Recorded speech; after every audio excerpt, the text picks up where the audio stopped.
আমি টুটু সাধু। আমার চ্যানেলের নাম ক্যামেলিয়া। আমি ছোটো বড়ো গল্প লিখি অনেক দিন থেকে। সেই গল্পই আমি শেয়ার করি আপনাদের সাথে। ছোটো বড়ো গল্প। আজকে যে গল্পটা আমি বলবো সেটা হচ্ছে সেই রাত। রাত তখন 1:30। পুলিশের ভ্যানটা ছুটে যাচ্ছে লালবাজার সেন্ট্রাল লকআপের দিকে। মনের ভেতর একটা অজানা ভয়, কি হয়। এরপরও মনের ভেতর থেকে একটা প্রচণ্ড সাহস ও শক্তি বেরিয়ে আসছে। আমি জানি আমি তো জীবনে কোনো দিন অন্যায় করিনি, আর অন্যায়কে কখনো প্রশ্রয় দিইনি। অবশেষে পুলিশের ভ্যানটা পৌঁছালো লালবাজার থানায়। আমাকে নামিয়ে নিয়ে আসা হলো। তারপর আমার সমস্ত গায়ের গয়না খুলে জমা রাখা হলো। তারপর আরেকটা অন্য ঘরে নিয়ে গিয়ে আসা হলো। তারপর লেডিস পুলিশরা আমাকে সমস্ত চেক করলো, কিছু আছে কি না। বললো, শুনুন, আপনাকে আজকে থাকতে হবে একজন পকেটমার, মদের ব্যবসায়ী, মার্ডারার, এদের সাথে থাকতে হবে।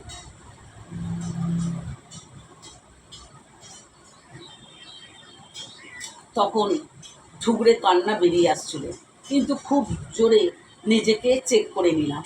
আমার জেদও আরও বেশি বেড়ে গেল। তারপর আমাকে নিয়ে যাওয়া হলো 3 তলার লালবাজারের। এক একটা তলার উচ্চতা হচ্ছে 2 তলার সমান। তারপর সেখানে ছেলেদের লক আপ পেরিয়ে, লবি পেরিয়ে আবার একটা দরজা, সেই দরজা খুলে মেয়েদের লক আপের দিকে নিয়ে আসা হলো। ঢোকার আগে লবিতে আর একটা দরজা, সেটা খুলে লক আপের সামনে এসে দাঁড়ালাম। পরপর 3-4টে দরজা খুলল। তারপর আমাকে ঢোকালো, দিয়ে চলে গেল। দেখলাম ওই মেয়েগুলো কেউ বসে আছে, কেউ আবার শুয়ে আছে। ঠান্ডা কাল, মেঝের এক কোণে কতগুলো কম্বল রাখা আছে স্তূপ করে। আমি ওসব হাত দিইনি, ঘেন্না লাগছে।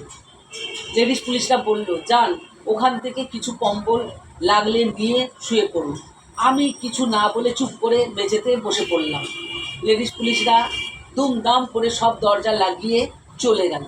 তারপর ওই বয়স্ক, ওই নন বেঙ্গলি মাসি আমাকে জিজ্ঞাসা করলো, এখানে আসার কথা আপনাকে মনে হয় না? আমি তখন বললাম, ঠিক বলেছেন মাসিমা, আজ আমি এখানে আসলে এসেছি অন্য একটা কারণে। আসলে একজন ক্রিমিনালকে শাস্তি দেওয়ার জন্য। যা আমি এখানে আসলে আমি আর উত্তর দিতে পারছি না। আমার ভাড়াটে, আমি একটা উত্তর কলকাতায় বাড়ি কিনেছি, এবং বাড়ি কিনে সেখানে ভাড়াটে আছে গ্রাউন্ড ফ্লোরে। তার মধ্যে একটা ভাড়াটে, সেই ভাড়াটে ভীষণ দুষ্ট লোক। আর সে আবার ওই মন্ত্রীর ম্যাসেজার, ম্যাসাজ করে। এবার সে প্রত্যেক দিন বাড়িতে মদের পার্টি বসায়। আমি রেড করে ওদের অনেকটা কমিয়েছি, কিন্তু ঠিক আজকেও ওই একই সময়ে মদের পার্টি বসিয়েছিল। আমি সেই সময় ওকে জানলে, উপর থেকে জানলার খোলা ছিল, ওই জানলা দিয়ে আমি ছায়াগুলো পড়ছিল। ওরা মদের বোতল মাথায় করে নিয়ে ডান্স দিচ্ছে। আমি সঙ্গে সঙ্গে উপর থেকে নিচে নেমে আসি। আমার দরজা খোলার শব্দটা ওরা পেয়েছে। এবারে সেই অবস্থাতে আমি দৌড়ে বেরিয়ে এসে প্যাসেজ দিয়ে বেরোতে যাই, ও আমাকে ব্লক করে। আমি ছেড়ে ক্যাত করে 2টো লাথি মেরেছি, আর বুকে একটা বেশ করে ঘুষি দিয়েছি। ঘুষি দেওয়ার পর ছাটাত করে পড়ে গেছে। পড়ে যাওয়ার সঙ্গে সঙ্গে আমি বেরিয়ে সোজা থানাতে গিয়ে আমি ডায়েরি করতে গেছি। থানার ডিউটি অফিসাররা বললেন, দেখুন, ও তো যখনই আমি ওকে অ্যারেস্ট করব বা কিছু করব, ওপর মহল থেকে বলে দেয় ছেড়ে দিন। তা কি করব, আমি তো সেরকমভাবে লক আপ করতে পারি না। তাহলে আপনার একটা পথ আছে, যদি আপনি নিজে অ্যারেস্ট হন, তাহলে ওকে আমরা অ্যারেস্ট করতে পারি, লক আপও করতে পারি। আমি বললাম, ঠিক আছে, আমি তাই হব। যদি আমাকে হতে হয় অ্যারেস্ট, আমি অ্যারেস্ট হব, কিন্তু ওর আমি পানিশ চাই, ওকে আমি ছাড়বো না। তো বললে, ঠিক আছে।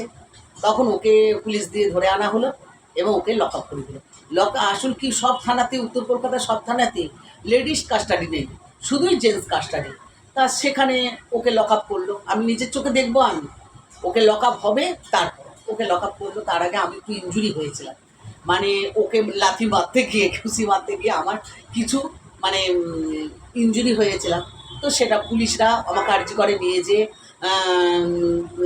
ট্রিটমেন্ট করিয়ে এমসি করিয়ে নিয়ে এসছে। নিয়ে আসার পর তারপর আমাকে নিয়ে এলো। আর আমাদের ঠিক যেখানে আমি বাড়িটা কিনেছি ঠিক তার 2 মিনিট আগেই আমার শ্বশুরবাড়ি।